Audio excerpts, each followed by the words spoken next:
दें, शो के बहुत ही मतलब बहुत बड़े किरदार हैं। मतलब इस पूरे शो में एक जो हम पैसे वाला जो एक थॉट प्ले करने की कोशिश कर रहे हैं, उसकी विक्टिम इनकी ही बेटी है। बहुत पैसे दे करके इन्होंने एक डॉक्टर से अपनी बेटी की शादी कर दी है, और बेटी को जो है वो डॉक्टर एक्सेप्ट नहीं कर रहा है। और ये बड़े ही धुरंधर और दबंग टाइप के इंसान हैं, लंबे चौड़े डोमिनेट करने वाले, लेकिन बेटी के बाप है तो अब झुके हुए हैं हमारे शो में, कोशिश कर रहे हैं कि बेटी का घर बस जाए। तो इस शो के बहुत ही चुनौतीपूर्ण जो आयाम है उसके बारे में ये भी बहुत ज़्यादा बताएंगे। सर, इसके पहले मैं आपसे सवाल करूं, मेरा मैम से सवाल जारी रहेगा। मैं ये जानना चाहूँगा कि मैंने जो एंजॉय किया है, हाँ। आपने कितना एंजॉय किया है और कितना दबाव भी था? हाँ, दबाव था क्योंकि बहुत टाइम के बाद ये मेरा कमबैक है एज अ लीड। और थैंक यू मासूम सर, गौरव एंड प्योम सर। इन आज जो मैं छुटकी दिख रही हूँ, ये इन तीनों की मेहनत है। मैंने बस इनको फॉलो किया है, बाकी और ऑफ कोर्स हमारे डीओपी सुरेश जी और शंभू जी और रंजीत जी, उन्होंने बाबूदा बहुत मेहनत की है उन्होंने। तो आज जो छुटकी आप सबके सामने इतनी अच्छी, इतनी चुलबुली दिख रही है, क्योंकि शॉट ऐसे होता था कि ये तो हमेशा रहते थे, हर सीन के बाद बताते थे, फिर ये उसको कंसीव करते थे, देन ये हमको बोलते थे, फिर सर उसमें से और मसाला जो भी होना चाहिए। जब हम शॉट लेते थे तो लिटरली जब हम शूट करते थे तो ये और जो हमारे डीओपी सर वगैरह हैं वो मज़ा नहीं आया, एक और करते। तो मुझे ऐसा लगता है कि एक छुटकी को इस्टेब्लिश करने के पीछे इन सब का हाथ है, नहीं तो आज जो मैं दिख रही हूँ वो मैं नहीं दिख सकती। क्योंकि जब तक क्योंकि जब आप करते हो ना तो आपको ये नहीं पता चलता है कि आप सही कर रहे हैं, गलत कर रहे हैं, या किस लेवल पे कर रहे हैं। जो ऑडियंस होती है या जो देख रही होती है, उनको सबसे ज़्यादा अच्छा ग्राफ पता चलता है कि उनको क्या चाहिए और किस लेवल का चाहिए। सर, मैं आपसे जानना चाहूँगा कि जब आप रीटेक बोलते थे, क्योंकि रीटेक हो रहा है, जब ये बोल रहे हैं कि मज़ा नहीं है, बार बार रीटेक हो रहा था, कितनी नर्वस हो जा रही थी? क्या तैयार थी वो रीटेक को एक्सेप्ट कर रही थी कि नहीं अच्छा सीन नहीं हुआ है? नहीं, सुप्रिया जो है ना हमारे साथ बहुत सारे शोज़ कर चुकी है। हम लोग मेरे ख्याल से 10 साल से साथ में जाना और कई सारे शोज़ हम लोगों ने किए। तो इसको मेरा नेचर मालूम है, मुझे इसका नेचर मालूम है, और मुझे मालूम है कि ये कोई भी काम जैसे है ना तो बड़ा डेडिकेशन से करती है। सर सही हो रहा है ना, अच्छा हो रहा है ना, और इसको ये मालूम है कि मैं ऐसे बोलूँगा नहीं कि हाँ ठीक हो रहा है, जब तक अच्छा होगा नहीं ना तो मैं करता ही रहूँगा। ये मेरी आदत है, वो कोई भी हो कि नहीं अगर नहीं हो रहा है तो फिर आपको करना ही पड़ेगा, कुछ भी हो। और सुप्रिया के साथ चूँकि काम कर रहा हूँ इतने सालों से, तो हम दोनों एक दूसरे को अच्छे से जानते हैं। सर से जानना चाहूँगा, सर आपका किस प्रकार का किरदार है इसके अंदर? मेरा किरदार बड़ा ही खूबसूरत कैरेक्टर है। बाहर से नारियल की तरह सख्त और अंदर से बड़ा ही सॉफ्ट और मुलायम। ये किरदार ऐसा है कि समाज में इसकी अपनी प्रतिष्ठा है। लोग इसे नकारात्मक चरित्र समझते हैं क्योंकि ये शक्ति संपन्न है, ये रंगदारी करता है, बाहुबली है, ठेकेदारी करता है। तो उसके बारे में बहुत सारी भ्रांतियां हैं, प्रचलित है, कुछ सही भी है कुछ गलत भी। लेकिन ये अपनी बिटिया के मामले में बड़ा ही भावुक पिता है, क्योंकि इकलौती बिटिया है उसकी, और उसकी तकलीफ़ों को ये सह नहीं पा रहा है। ये कोशिश कर रहा है कि किसी तरीके से मैं इसकी तकलीफ़ें दूर कर दूँ। ड्रामा वही है कि वो जो दोनों परिवारों के बीच में इस संबंध में जो मतभेद होते हैं वही असली मज़ा है। और सारी बातें बता दो तो फिर मैं सर से जानना चाहूँगा, सर इतने अच्छे कलाकार तो आपने लिया, किस प्रकार से ये बोर्ड पे आए? क्योंकि इसमें 3 लड़कियाँ हैं, 3 बहनें हैं, एक पिता है, जो मैंने अभी देखा है, पंडित जी भी हैं, सर को देख रहा हूँ। किस प्रकार से सारी चीज़ आपने इकट्ठे किए, सर कलाकारों को कैसे बोर्ड पे आए? देखिए, इस शो में जितने भी एक्टर हैं ना, ये कहते हैं ना, हम इंडस्ट्री में जब काम करते हैं, मैं लगभग 20 से 25 television mainstream shows as a creative director बना चुका हूँ। तो सारे शोज़ में सब लोग कहीं ना कहीं मेरे साथ काम किए हुए हैं। तो सबको एक एक टेक्स्ट किया गया, बात की गई और बोला गया। सब लोग अगर हाँ बोलते हो तो ये बहुत कम बजट का एक शो है, पर शो में कॉन्सेप्ट में गहराई है। साथ दो तो बनाएंगे। तो किसी ने अपना एक बहुत ही इतना बड़ा डिमांड नहीं रखा जो ये बाज़ार से जो लेते हैं। तो हर किसी ने अपनी मेहनत ना ऐसे कट किया है, जैसे हम मोहब्बत में बिके हुए लोग हैं। सर गांव वाली की अगली रणनीति क्या है? राजनीति में तो है नहीं, ये रणनीति बनाएंगे। नहीं, आगे क्या मतलब कर रहे हैं? आगे किस तरह का शो, किस तरह के कॉन्सेप्ट को ला रहे हैं? वो कहना तो मुश्किल है, लेकिन गांव वाला जितनी भी चीज़ें कर रहा है वो इनोवेटिव कॉन्सेप्ट है वो। और गांव वाला की मोस्टली जितनी प्रॉपर्टी हम लोग बना रहे हैं वो इंडिपेंडेंट प्रॉपर्टी है। गांव वाला वो प्रोडक्शन हाउस नहीं है जो पहले चैनल में जाता है और पूछता है कि जाल में फंसोगी मछली से, और फिर जो है वो जाल फेंकता है। हम पहले अपना शो कंसीव करते हैं, ऐलान कर देते हैं कि हम शो बनाने जा रहे हैं, भाई जिसको अच्छा लगेगा और लेना, नहीं लोगे तो यूट्यूब पे डाल दूंगा या कहीं बेच लूँगा इंटरनेशनल मार्केट में। सर आखिरी आपसे ये जानना चाहेंगे, क्या अपील करेंगे इस चैनल के माध्यम से जो लोग देख रहे हैं दर्शकों को, क्या कुछ बोलना चाहेंगे आप? तो उनको ये शो MX प्लेयर पे मिलता है, MX प्लेयर पे देखें, आज़ाद पे अगर वो देख पा रहे हैं तो आज़ाद पर वो देखें। ये शो को देखें ज़रूर, क्योंकि अगर उन्होंने 4 एपिसोड भी अगर देख लिया, सस्टेन कर लिया, तो आगे के 260 एपिसोड बिना देखे वो रुक नहीं सकते। क्योंकि इस कहानी गढ़ने में, कहानी को रचने में और किरदार को गढ़ने बनाने में कोई कमी नहीं रखी है। फास्ट फूड की तरह शो नहीं बन रहा है, ये आम डेली सोप की तरह नहीं है। बिल्कुल। हमने 1 महीने में 6 एपिसोड शूट किए हैं, ये हमारी रफ्तार है। 1 मंथ में 6 अच्छा, मैं किया आपसे है। जानना चाहूँगा कि पूरा दामोदर मैं देख रहा हूँ आपके ऊपर है, हसमुख का, और नाम भी आपके ऊपर से जा रहा है। आप बताइए क्या अपील कर रही हैं? मैं आपको सच बोलूं, मैं सुबह आती हूँ और रात तक, जब तक हमारा पैकअप नहीं होता है तब तक मैं ऐसे ही रहती हूँ, क्योंकि हमारा जो माहौल बना हुआ है, पता नहीं, ये नहीं पता, मतलब इन्होंने बहुत छूट दे के रखी है सब चीज़ में, इन्होंने बहुत छूट दे के रखी है कि मतलब बहुत एडजस्ट, मतलब आप तो हम हंसते हुए ही जाते हैं घर और वापस सुबह हंसते हुए आते हैं। 1 मंथ हो गया हमको शूट किए, लेकिन अभी तक टच वुड हम में से किसी की भी एनर्जी कम नहीं हुई। मैम, छोटे शहर से आके यहाँ पे अपना बनाना, एक मुकाम बनाना कितना टफ है? रांची जैसे छोटे शहर से आके यहाँ पे अपना टीवी इंडस्ट्री में एक बड़ा नाम बनाना कितना टफ है, कितना मुश्किल है? टफ बनाना टफ नहीं है, टफ वो हो जाता है जब आपकी फैमिली सपोर्ट ना करे तब। क्योंकि आपको ही पता है कि जब हम छोटे शहर, मतलब रांची छोटा नहीं है, लेकिन क्या होता है कि वहाँ अगर कितने भी पढ़े लिखे लोग हैं ना, जैसे मेरे घर में भी है, तो उनकी मेंटालिटी वैसी चलती है। दूसरा करेगा तो वो बहुत अच्छा लगता है, वो सीरियल देखेंगे, लेकिन अपने घर के लोग नहीं करना चाहिए, तो वो एक स्ट्रगल है। और वो आपको बहुत फील कराता है कि यार हम मेट्रो सिटी के होते, हम ऐसे होते तो हमारे घर में जो जहाँ आज हम हैं शायद उससे बहुत ऊपर होते। क्योंकि अभी भी हमारे घर में हो गया ना, शौक से कर रही हो ना, हो गया ना, ऐसी बातें चलती है, तो बहुत टफ है वो। Thank you so much.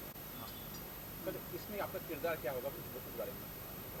मेरे कैरेक्टर का नाम है रुमाल, और रुमाल इनकी फैमिली का बहुत ही अटूट हिस्सा है। मेरे पिताजी के जाने के बाद और हमारे मास्टर साहब ने मुझे पाला पोसा है, बड़ा किया, और घर का इकलौता मैं मेल पुरुष सदस्य हूँ जो घर के बाहर के सारे काम करता है। तो बहनों में बहन बन जाता है, पापा के बीच में बेटा बन जाता है, माँ के साथ उनका लाडला बन जाता है। तो सिचुएशन के अकॉर्डिंग ये चेंज। आपसे जानना चाहेंगे कि आपका किरदार कैसे? मैंने तो देखा आप रोते हुए, रियल लाइफ में भी इस तरह हैं? रियल लाइफ में बिल्कुल ऐसे नहीं है, मेरा कैरेक्टर इसमें बढ़ चुका है, और बस आपने देख ही लिया मुझे रोते हुए, इतना ही मेरा कैरेक्टर तो है ये इसमें। बताइए, कांदे से रो रहे थे कि या सीरियल देख के रो रहे थे, या ग्लिसरीन लगा लिए? ग्लिसरीन बिल्कुल नहीं लगाया था, थोड़ा प्याज वाला भी लग रहा था, उसके बाद में प्यार वाला भी जो दिखाया है कि जो सीरियल देख रहे थे ना, सास बहू वाला, तो थोड़ा प्यार, क्योंकि पापा जी शादी कर रहे हैं ना मेरी बहुत जल्दी, और विदा करने की तैयारी है। अच्छा, पापा जी से जानना चाहेंगे, पापा जी ये जब किरदार आपको प्ले करना था, एक वैसा पिताजी जो धन के पीछे लगा हुआ है, मेरे ख्याल से उसमें अपनी बेटी की खुशी से ज़्यादा उसे धन की चिंता थी। बिल्कुल है।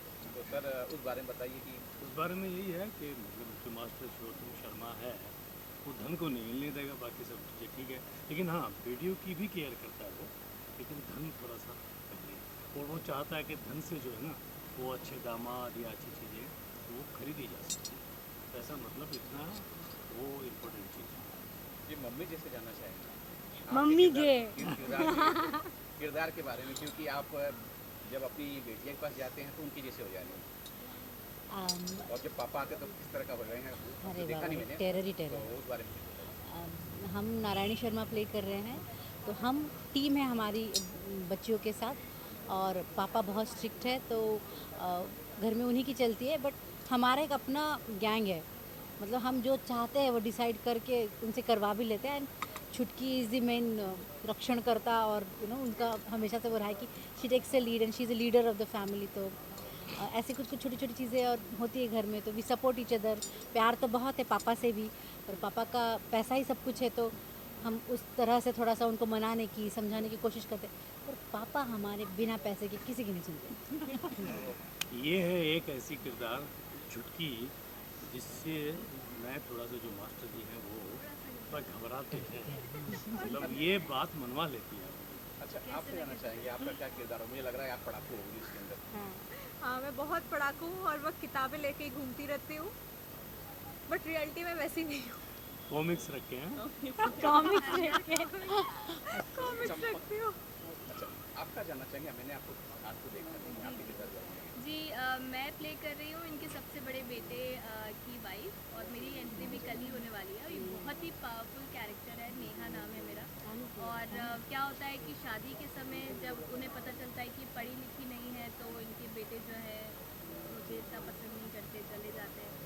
तो मैं किस तरीके से उनका दिल जीतने के लिए अपने आप को एजुकेट करती हूँ, और कैसे शेक्सपियर पढ़ के, जो एक बिल्कुल गंवार लड़की है, कैसे 5 सालों में अपने आप को बदलती है उनके बेटे के लायक बनने के लिए। वो डॉक्टर है, बॉम्बे में रहता है, तो एक दिन किसी दिन ऐसा है कि वो मुझे अपना ले, उसके लिए वो अपने आप को एजुकेट करती है। तो इट्स वेरी पावरफुल कैरेक्टर। दरअसल क्या है ना, सेंटर सदन और कहीं से जाए अच्छा, ये जवाब मैं दूं या हाँ सर, ये तो आप ही देंगे। देखिए, छुटकी छटंकी, छटंकी का मतलब आप लोग जानते हैं? छटंकी का मतलब होता है फिसलन। आम के बीज को अगर आप हाथ में पकड़ेंगे तो कभी आती नहीं, वो फिसल जाती है। सो छटंकी का मतलब होता है बहुत ही एक्टिव, बहुत ही चंचल। और छुटकी इसलिए नाम है कि ये 3 बहनों में सबसे छोटी है, इसलिए छुटकी है। और एक फीमेल चार्ली चैपलिन है ये, तो इसलिए छटंकी है। तो छुटकी छटंकी एक नाम है और एक एडजेक्टिव है। दोनों नाम, नाउन और एडजेक्टिव मिल करके इनका नाम बना हुआ है। तो छुटकी छटंकी एक ही नाम है, इनको ही कहा जाता है छुटकी छटंकी। जैसे कहते हैं ना कि कुछ शब्द ऐसे मदमस्त, अगर इसको एक साथ नहीं बोलेंगे तो उसका मतलब नहीं निकलेगा। तो छुटकी छटंकी हम एक साथ ही बोलेंगे तो ये मतलब समझ में आएगा। सर, ये सीरियल बनाने के पीछे आपका क्या उद्देश्य है? देखिए, इसके पीछे मकसद ये है कि यूपी और बिहार में, ख़ास करके मतलब पूरे हिंदुस्तान में, उन बापों से बड़ी गुजारिश है कि इस सीरियल को देखने के बाद सुधर जाए, जिनको ऐसा लगता है कि 36 गुण के बराबर एक ही गुण होता है पैसा कमाना। उनको किसी भी चीज़ से लेना देना नहीं होता है, कि उनको ये देखना होता है कि लड़के के बाप के पास कितना पैसा है, लड़के की सैलरी कितनी है, ऐब चाहे कितने भी हो, वो सब जो है वो पैसों में उसको उस कारपेट के नीचे सारे ऐप डाल देते हैं और पैसा सामने आ जाता है। हिंदुस्तान में आप देखेंगे कि मिसमैच शादियां जो है ना इन दिनों बहुत हो रही हैं। लड़की स्ट्रीट स्मार्ट है, लायक है, 4 क्लास अगर कम पढ़ी हुई है, उसकी शादी हो जाएगी इंजीनियर से, डॉक्टर से। ऐसे इंजीनियर डॉक्टर से जिनका मकसद भी है पैसा कमाना, जिनका काम नहीं है सेवा करना, मतलब ही है पैसा कमाना, और पूरी कीमत भी वसूल करते हैं। और वो बाप अक्सर उस तरह के दूल्हे को चुनते हैं जहाँ पे इन बेटियों की शादी कर दी जाती है, और ज़िंदगी भर अगर कोई कमी अगर बाप ने छोड़ रखी है तो हमेशा उसको ह्यूमिलेट भी होना पड़ता है। मतलब इसके साथ एक मैसेज भी जा रहा है, मैसेज भी जा रहा है कि आप लायक वर्ड ढूंढिए, आप पैसा मत ढूंढिए। मैम, आपसे जानना चाहेंगे कितनी तैयारी करनी पड़ी, क्योंकि ये बिहार की पृष्ठभूमि, मैंने जब बोर्ड देखा, जब साइकिल अंदर जा रही थी, बिहार की पृष्ठभूमि है और एक चुलबुली लड़की है, तो कितनी तैयारी की आपने? कुछ ऑब्जर्व किया क्या? कुछ बताएंगे उस बारे में? जब मुझे फर्स्ट मीटिंग थी सर की, तो मुझे एक ही मिला था कि फीमेल चार्ली चैपलिन चाहिए उनको। तो वो वर्ड ही बहुत काफ़ी था मेरे लिए होमवर्क के लिए। बाकी मैं झारखंड रांची से हूँ, तो लैंग्वेज में पकड़ मेरी पहले से थी, तो शायद थोड़ी इजी हो गई। लेकिन जो कैरेक्टर मैंने पकड़ा उसके लिए मैंने, जो इन्होंने वर्ड यूज़ किया उसके लिए मैंने काफ़ी, जो भी मैं सच बोलूँ तो मैंने कार्टून नेटवर्क ज़्यादा देखा कि वो कितना फास्ट करते हैं, और उनका जो बॉडी लैंग्वेज होता है, जैसे लोग बोलते हैं बड़े हो जाते हैं तो कार्टून नेटवर्क नहीं देखना चाहिए, लेकिन मुझे लगता है कि आप कितने भी बड़े हो जाओ पोगो चैनल ज़रूर देखना चाहिए। तो ज़्यादा कुछ नहीं, लेकिन हाँ मैंने वो बॉडी लैंग्वेज और ये बहुत सारी चीज़ें जो हैं वो मैंने कार्टून, झूठ नहीं बोलूँगी, कार्टून नेटवर्क से मैंने पकड़ा है। और राइटर साहब से जानना चाहेंगे मैं, ये आपने कहानी लिखी है और कहानी की जो है बिहार की पृष्ठभूमि पे है, तो कितना कठिन हो जाता है क्योंकि बिहार निरंतर बदल रहा है। आपने साइकिल दिखाई वहाँ और नदी भी दिखाया है और मुझे लग रहा है काफ़ी पीछे का दिखा रहे हैं और बिहार निरंतर बदल रहा है, तो कितना कठिन हो जाता है कि बिहार को दिखाना, दर्शाना। बिहार की खास विशेषता यह है कि वो विसंगतियों का प्रदेश है और ग्लोरियस कॉन्ट्रडिक्शंस जिसे कहते हैं, एक ही जगह पर अतीत भी है, वर्तमान भी और भविष्य भी है। तो आपने सही कहा, बड़ा कठिन है बिहार को एक सूत्र में बांधना। हमने ये चुनौती ली है और हम जो वर्तमान बिहार है जो बहुत तेज़ी से बदल रहा है और बहुत तेज़ी से बाकी सब देश के जो एस्पेक्ट्स हैं उसके साथ समाहित हो रहा है, उसको हमने कैप्चर किया। मेरे लिए एक एडवांटेज यहाँ, जैसे कि हमारी लीड के लिए भी एडवांटेज है, मैं बिहार से हूँ और बिहार में भी ग्रामीण क्षेत्र से बड़ी क्या कहते हैं, बड़े सीरियसली अटैच्ड हूँ। हर साल जाता हूँ, वहाँ रहता हूँ, लोगों से मिलता हूँ, तो मेरा वहाँ जो अनुभव है वो मुझे हेल्प करता है स्क्रिप्ट को लिखने में। मैं बिहार के मिथिलांचल क्षेत्र से, साउथ बिहार से हूँ, भागलपुर बांका से, तो वहाँ की अंगिका की जो बोली है वो हिंदी से मिलकर और भी खूबसूरत हो जाती है, तो मुझे उसका एडवांटेज है। I have that advantage. Sir आपसे जानना चाहेंगे इस बारे में, छोटकी छटंकी के बारे में, कैसा एक्सपीरियंस रहा आपका एज ए डायरेक्टर? देखिए क्या है कि जब आप एक सिंपल शो करते हैं ना, जो हिंदी के चैनल्स में आ रहे हैं, तो वो क्या, वो सिंपल शो आपको मालूम है कि आप जाओगे, स्क्रिप्ट मिल जाएगी और कर लिया जाएगा। लेकिन जब आप कोई ऐसा शो करते हो कि जिसमें कैरेक्टर है, जिसमें एक मैसेज है और जो कि एक कहीं किसी प्रदेश को बिलोंग करता है, तो आपके पास चैलेंज ये हो जाता है कि आपको वहाँ का बहुत कुछ दिखाना है। ठीक है, आपको वहाँ की समझ होनी चाहिए, कैरेक्टर्स की समझ होनी चाहिए, भाषा पे आपको पकड़ होनी चाहिए। और सबसे अच्छी चीज़ आप इस शो में ये देखोगे कि आपको इस शो में सारे कैरेक्टर्स नज़र आएंगे। मतलब कोई भी जितने भी टेलीविज़न पे शो चल रहे हैं, मैं कह सकता हूँ कि आप कोई भी शो उठा के देखोगे, बाप बाप है, माँ माँ है, भाई भाई है, बहन बहन है। लेकिन ये शो जब आप देखोगे तो आपको पता चलेगा जो बाप है ना, उसका भी एक कैरेक्टर है, माँ जो है वो भी खड़े होने के लिए माँ का भी एक कैरेक्टर बनाया है राइटर ने, जो बहनें हैं उनका भी एक कैरेक्टर बनाया है। तो एज ए डायरेक्टर आपके पास एक चैलेंज हो जाता है कि आपको खाली पपेट की तरह नहीं काम करना है कि आप गए, एक्टर ने अपनी लाइन बोल दी और हो गई, नहीं, आपको उस कैरेक्टर में उसको घुसाना है, उस कैरेक्टर को पकड़ाना है।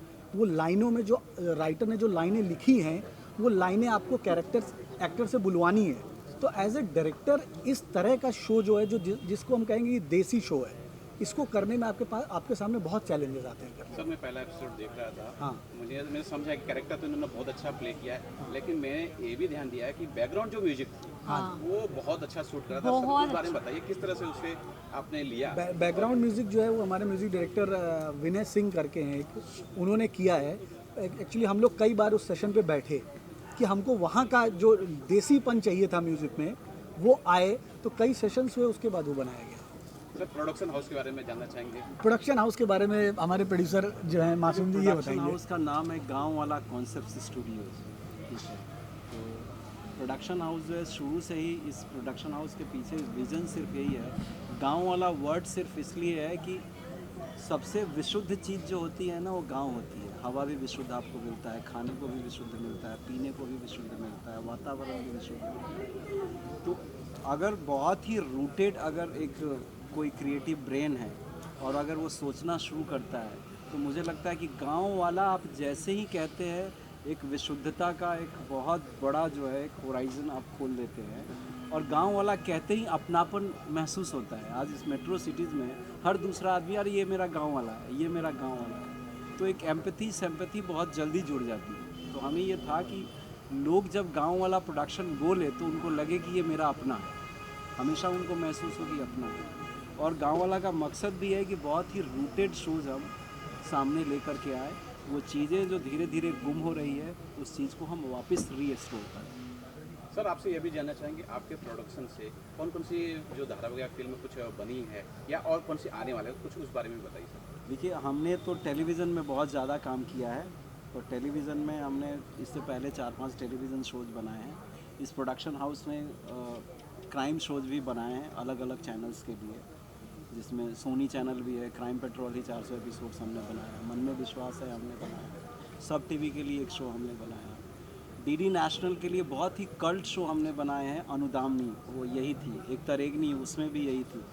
एक बस थोड़े से अनजाने हमने बनाया था, बहुत ही जो पाकिस्तानी फ्लेवर के, थोड़े इवॉल्व ऑडियंस के लिए बहुत बोल्ड ड्रामा हमने बनाया। इसके अलावा ये प्रोडक्शन हाउस जो है तेलुगु में 2 फिल्में प्रोड्यूस कर चुकी है, मराठी में 3 फिल्में, जिसमें से 2 फिल्में ब्लॉकबस्टर है।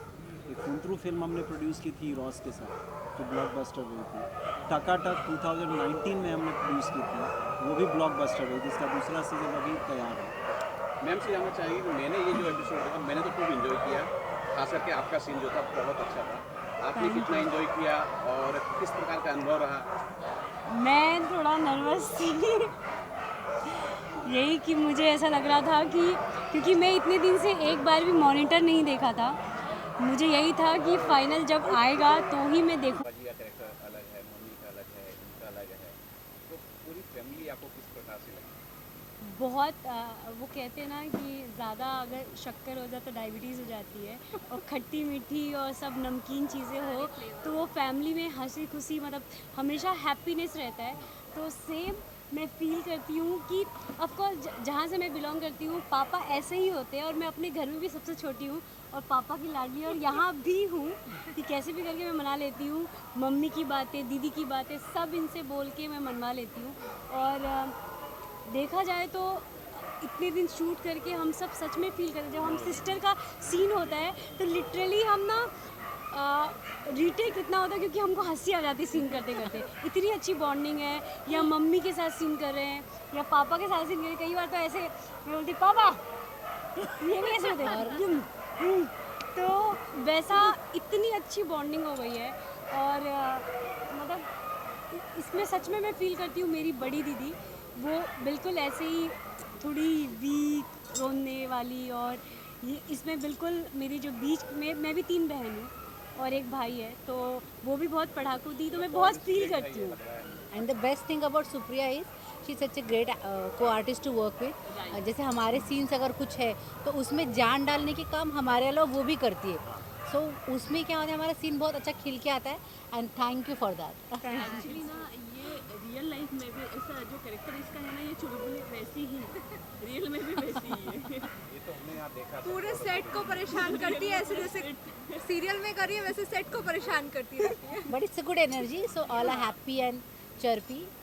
मेरा बस एक ही रहता है क्योंकि एज एन एक्टर बहुत टफ होता है क्योंकि आपका फेस कैमरा में दिखता है, और मैं सब बोलते हैं ये हमारा सेकंड होम है, लेकिन नहीं, ये हमारा फर्स्ट होम होता है एज एन एक्टर।